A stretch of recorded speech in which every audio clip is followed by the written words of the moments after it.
Chapter 3. Departure for Arunachala. Introductory quote. When I left home, I was like a speck swept on by a tremendous flood. I knew not my body or the world, whether it was day or night. Ramana now faced a continual conflict between the demands placed upon him by his everyday life in the form of family and teachers, and absorption in the self, which was now almost constant. This conflict could not last forever, and on 29th August 1896, approximately 6 weeks after his enlightenment, it finally came to a head. One day he had failed to study properly some lesson on English grammar. As punishment for this, he had been given the task of copying out the lesson 3 times. When he came to the 3rd copy, his mind revolted against this soulless mechanical exercise. He pushed the work aside, sat upright in yoga posture, closed his eyes and started to meditate. His elder brother, Nagaswami, who had been watching him all the time, cried out ill-temperedly, "Why should one who behaves thus retain all this?" The meaning was that for one who behaves like a sadhu, family life and school made no sense anymore, and he had no right to the comforts of domestic life. It was not the first time his brother had made such remarks and reproaches, but this time the shot went home. Ramana saw that what his brother said was true. At the same moment, the thought of Arunachala took full possession of him. He understood that the strong attraction which he felt was a call, and decided there and then to set off for Arunachala. He knew, however, that his family would not let him go if he were to explain his plans to them, so he devised a scheme which would enable him to leave secretly. He told his brother that he had to attend a special class in electricity at school at 12 noon. Nagaswami, who had no idea of what was going on in his younger brother's mind, said, "Well then, do not fail to take 5 rupees from the box below, and to pay my college fees." Ramana went downstairs, ate quickly and obtained the 5 rupees from his uncle's wife. He, of course, told her nothing about his plan. He later reflected that this white lie, which was the only one he told during his life, was necessary to enable him to come to Tiruvannamalai. In an old atlas he searched out the nearest railway station to Tiruvannamalai and saw that it was Tindivanam. 3 rupees would suffice for the fare, he thought. He wrote a short parting note and left it along with the remaining 2 rupees. His letter read, "I have, in search of my father and in obedience to his command, started from here. This is only embarking on a virtuous enterprise. Therefore none need grieve over this affair. To trace this out, no money need be spent. Your college fee has not yet been paid. Rupees 2 are enclosed herewith." Thus the letter changes from the personal, I, to the impersonal, this, and ends with a long line instead of a signature. From this day on he never signed with his name again. When he was asked later why he did not sign his letter, he answered, "There was nothing deliberate or conscious about it, simply that the ego did not rise up to sign it." So, at around 12 noon on this fateful Saturday, Ramana left his family and Madurai and set off to take the train to Tiruvannamalai, which was approximately 250 miles away. He was never to return. The railway station was almost 1 mile away. According to the timetable, the train to Tindivanam left at 11:45. Though he hurried as fast as he could, he expected, of course, to be too late, but fortunately the train was also late. He bought a ticket to Tindivanam for 2 rupees 13 annas, boarded the train, and lost himself in thoughts on Arunachala. He paid no attention to either his fellow passengers or to the beautiful and varied landscape through which he travelled. A Maulavi, a Muslim well-versed in religious law, who was sitting in his compartment, finally asked him where he was travelling.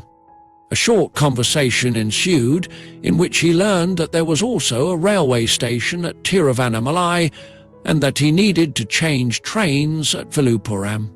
The train reached Tiruchirappalli at sunset, and as he felt hungry, he bought 2 of the big country pears which grow in the hilly regions of southern India. But after the first mouthful he felt full and had no desire to eat any more. As he had always had a healthy appetite, this was something quite new to him. Again he sank into a kind of waking sleep, samadhi, and in this way he arrived at Villupuram at around 3 a.m, where he alighted. Having hardly any money left, he decided to walk the remaining distance. At daybreak he started out to town to search for the road to Tiruvannamalai. He was too shy to ask the way, so, tired and hungry from his search, he finally entered a hotel for food. He had to wait until noon, however, to receive a meal. The hotel keeper told him that Mambalapattu was a railway station on the way to Tiruvannamalai. Ramana went back to the railway station and purchased a third-class ticket to Mambalapattu, for which he had just enough money. He arrived there that same afternoon at 3 p.m. There were still approximately 30 miles remaining, which he had to cover on foot. Under the burning August sun, he presumably followed the railway track so as not to lose his way. In the evening he had covered about 10 miles and reached the temple of Arunachala, which is situated on a big rocky plateau. From here Arunachala is visible in the distance. Exhausted, Ramana rested at the outer temple gate. The temple was soon opened for worship, puja.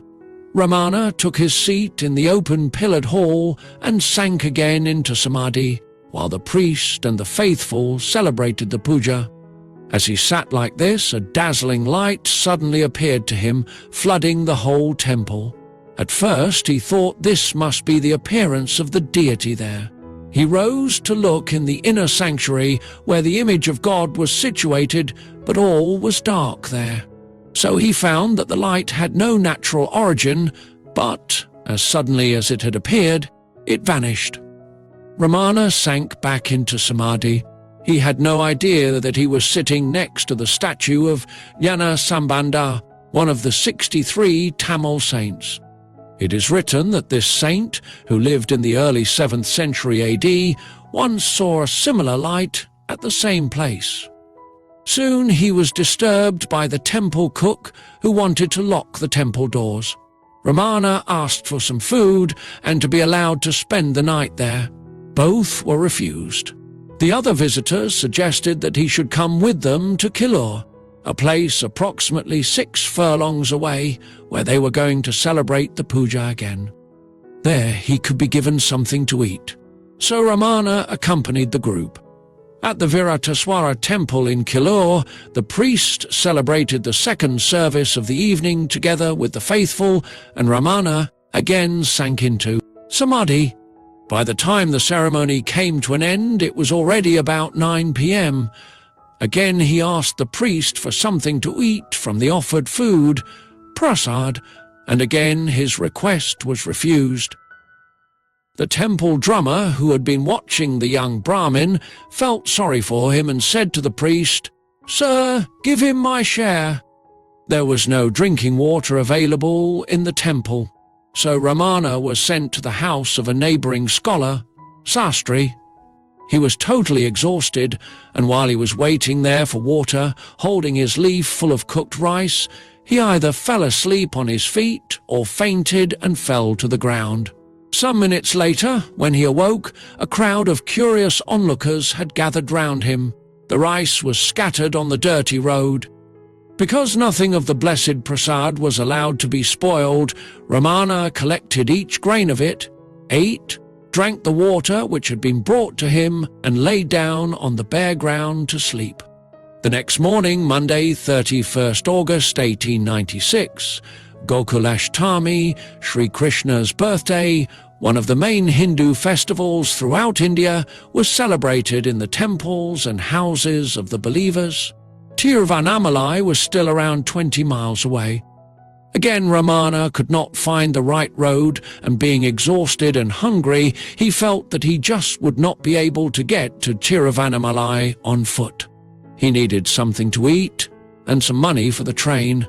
He reflected that his gold earrings set with rubies, such earrings are worn by Brahmins, must have been worth about 20 rupees.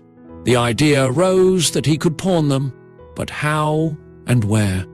Finally, he went at random to the house of a man named Muthu Krishna Bhagavatar, and there begged for food. The dame of the house was taken with the appearance of the young Brahmin, and as it was Sri Krishna's birthday, she warmly welcomed the guest and served him a copious meal. Although he felt full after the first mouthful, she pressed him with motherly care to eat everything. Then Ramana asked the head of the household if he would give him 4 rupees in exchange for his earrings. To prevent all suspicion, he found himself forced to tell him the following story.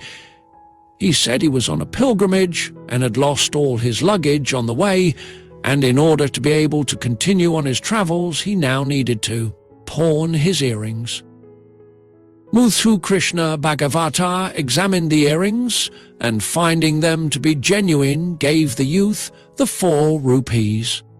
He noted his address on a slip of paper and asked for his address in return. Then the couple asked him to stay for lunch.